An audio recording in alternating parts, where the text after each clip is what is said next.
Hey everybody, Jason Burmis here, and as it seems more and more that the investigation in the United States of Jeffrey Epstein, the reporting of the Jeffrey Epstein case has kind of been taken by the wayside, not being focused on as much. There is some good stuff going on if you're looking for it in the media, and today, internationally, finally, and I don't know what took so long. I can only hope it's negligence or red tape and not some sort of a cover-up. But today, in Paris, France, his mansion has finally been raided. Finally been raided. So aside from the massage room, et cetera, the thing here is that this investigation is continuing, and this is a really large piece. It's actually a good one. Here you see Jean-Luc Brunel next to Ghislaine Maxwell. Here's the thing. Neither of them have been arrested yet in this country or abroad. And people don't seem to know, especially where Brunel is. Les Wexner still hasn't been arrested. And these are big players that have obvious ties. As I said, this one showing a lot of the pictures we've seen, some of the ones that were more popularized like this after the release of those 2,000 pages, more of the victims that have come forward here. And really, this is a pretty long and intense read. The other thing about this is, people want to crap on the Daily Mail, right? Hey, they helped break this story big time back in 2010, and the thing is, they're going to try to whitewash this, cover up for Prince Andrew, et cetera, et cetera, et cetera. However, in the first couple of paragraphs, you see victims as young as 12, and that could be referring to the two 12-year-olds that were supposedly flown in for Epstein that are alleged in these documents, okay? So then I want to move on to another kind of side story that was talked about. Now, just to recap, this was the cellmate of Epstein. This is Nicholas Tartaglione. He was an ex-cop, and with some kind of a bad, weird cocaine deal, he and others lured 4 people back, attacked them, jumped them, back to a farm, and murdered them. And 3 of them were shot. However, they weren't sure apparently, of how the 4th person had died. And now they're revealing that it was Tartaglione who apparently choked one of the guys to death with a zip tie and a bag over his head. All right? Basically saying, hey, this guy did have a background in strangulation. Now, there's some interesting things about, you can read that right there. Interesting things about this article. Now, this guy's claiming that he hates people that would hurt children, but he was going to let the court system deal with him, As far as Jeffrey Epstein is concerned, I never touched the man. I despise anyone who hurts children, but whatever was going to happen to him, I was not going to be a part of it. He said he wanted to be moved out of the Manhattan prison in light of ongoing scrutiny and tension surrounding Epstein's death. Now, remember, prior to this, about a year before, he had been in an altercation in the jail where apparently he was attacked with somebody with a lock and sock. Obviously, this guy is not a good guy. No one's trying to defend him or say he's being honest, all right, because he was investigated in that first incident if he had actually tried to choke Epstein to death, all right? But here's the thing. The attorney for Tartaglione, Bruce Barkett, said the inmate feared for his life and deserved to be transferred. It just doesn't seem appropriate to be housed and guarded by the very people who are under investigation, given his proximity to the investigation. So what's he saying there? He's saying, hey, that first suicide attempt probably wasn't a suicide attempt, and you're trying to blame possibly my client, but in actuality, some of the people who are investigating this, the guards and such, may have been involved. So that's a pretty large statement. And again, it's not focused on, it's not talked about. And remember, Tartaglione talked about the corruption in that prison. just a couple of weeks before Epstein had got there, he had smuggled in what was called a mini cell phone that he was making calls and getting texts from. And this is prior to that July 6th arrest.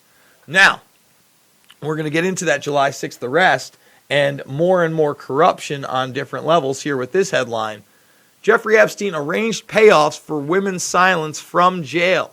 And we're not talking about the Palm Beach arrest and that jail sentence. No, we're talking about the connections to somehow pay these women off, and they're saying in person. And remember, the Post, page 6, we have to put everything under a microscope. Should they be trusted? I don't know. Remember, they posted the autopsy photos of Epstein, but they also posted those Ghislaine Maxwell photos, and they were proven to have Photoshop involved, and that was never revealed. Whether that was just to put an ad in there, the new consumerism, I don't know, but it was certainly extremely suspect. So check this out. Jeffrey Epstein managed to pay women for their silence from jail, page 6 has exclusively learned.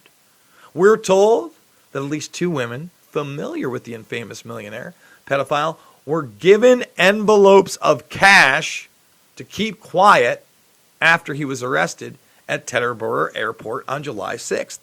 A source told us the women were approached by a reporter to dish on their involvement with the creep and refused to talk to the journalist. The source said that Epstein's crony had also gotten in touch with them in mid-July about a financial arrangement. Each woman was given $10,000 in cash, we hear, which was handed off by an associate to make sure that she was comfortable not speaking to any press. The women were in panic over the FBI coming to speak to them. The money was to alleviate their panic and assure their silence. So even then, when these new investigations are opening up through the United States, and we talk about the Palm Beach raid that took so long. Remember, Rusty Shackelford still putting up videos. Rusty Shackelford putting up videos well before the NYPD and the federal government show up to Little St. James Island. I mean, this thing reeks. Yesterday, we went over the fact that we had a police whistleblower out there saying that when the Palm Beach case was going on, the lawyers seemed to have information that they only could have gotten from people on the inside of this case. Okay? So, will there be justice? Will people like Leslie Groff, Sarah Kalin, Nadia Marcinkova, who we went over extensively yesterday as well, right? Ghislaine Maxwell, Les Wexner, Jean-Luc Brunel, many others. This is an international ring. There's a reason Zorro Ranch and the governor of New Mexico at the time, Bill Richardson, are connected. And then you have other people across the sea like Jean-Luc Brunel and his modeling agency. Remember, how do they recruit these girls? Promises of what every girl wants. Right? Oh, I want to be a famous model. We have access to that. I want to be a famous artist. We have access to that. And you're hanging out with all these elitists and socialites and barons of business and technology on top of it all. Royalty, like Prince Andrew. You get overwhelmed. And so now more and more of the corruption is coming out, whether or not, like I said, this raid on his mansion will procure more information, more arrests is yet to be seen. I'm not hopeful as these people are still walking around today, but we're going to keep covering it because there's still good information coming out. We know those 10,000 pages, according to the lawyers for Gouffre Roberts and others, are going to name hundreds more. Now, hundreds more is big. That in itself is going to be so large that I mean, we'll see how many videos that I can keep up with. But that's going to be a tough one, and you can be sure we're going to cover it here first. With that being said, guys, I am a documentary filmmaker.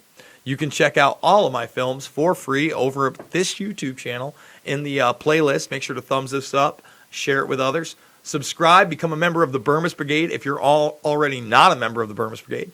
Loose Change Final Cut, Fabled Enemies, Invisible Empire, A New World Order Defined, and Shade the Motion Picture, all available for free. I'm going to be doing the Mick West podcast on Thursday. I'm hoping to have a civil conversation with him about a lot more than just 9/11. But you can definitely check me out on somebody who's going to be very contrary to my opinion, again, on Thursday. And I'm hoping to have him on my show, and then maybe in a neutral setting, we can have a hands-down, all-in-all debate on 9/11. And I'm looking forward to that as well. I want to remind everybody, I got GoFundMe. That's how I'm doing this. $5, $10, $15 means the world to me. It's not about left or right. It's always been about right and wrong. And that's why we cover all aspects of Epstein. And we don't lie and spin it that it's all leftist. It clearly wasn't. And I know that you guys appreciate that. Doesn't mean you have to agree with me all the time. But I want to say I love you from the bottom of my heart. And I will see you guys all on the flip side.